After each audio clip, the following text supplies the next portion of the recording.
ఈ రోజు ఈ వీడియోలో బ్రహ్మ ఆనందం అనే సినిమా గురించి మాట్లాడుకుందాం. బ్రహ్మానందం, రాజా గౌతమ్, వెన్నెల కిషోర్ లీడ్స్ గా ఆర్వీఎస్ నిఖిల్ డైరెక్షన్ లో వచ్చిన కామెడీ డ్రామా ఇది.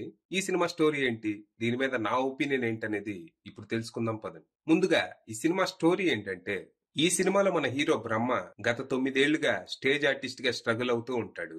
నాటకాల్లో చిన్న చిన్న క్యారెక్టర్లు వేసుకుంటూ ఆర్టిస్ట్ గా పెద్ద బ్రేక్ కోసం ఎదురు చూస్తూ ఉంటాడు.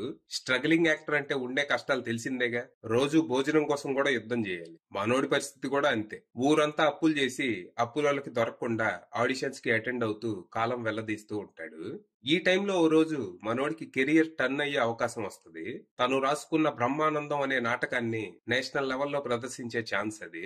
కాకపోతే ఈ అవకాశం రావాలంటే 6 లక్షలు డబ్బులు కట్టాలి. జేబులో రూపాయి లేదు. కొత్త అప్పులు ఇవ్వటానికి ఊళ్ళో ఇక తెలిసినోళ్ళు లేరు. మరి ఇప్పుడు ఏం చేయాలా అని మనోడు ఆలోచిస్తున్న టైంలో చాలా ఏళ్లుగా వృద్ధాశ్రమంలోనే ఉంటున్న వాళ్ళ తాత ఆనందమూర్తి నుంచి మనోడికి పిలుపు వస్తుంది.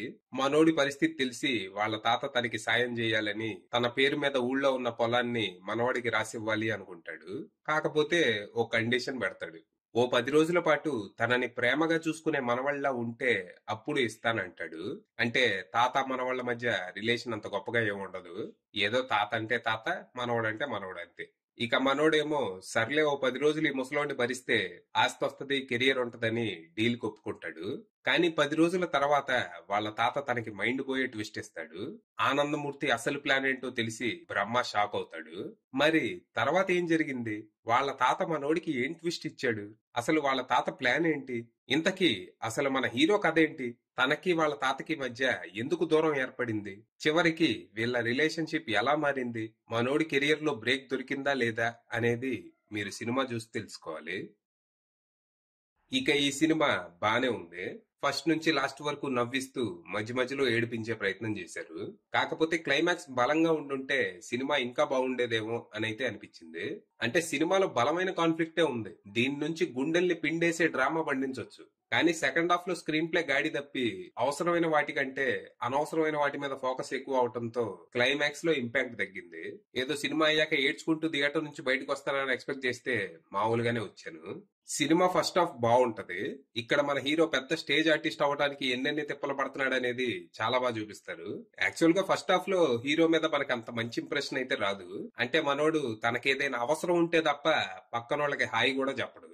గర్ల్ ఫ్రెండ్ ని కూడా అడిగినప్పుడు డబ్బులు ఇస్తుంది అనే మెయింటైన్ చేస్తూ ఉంటాడు.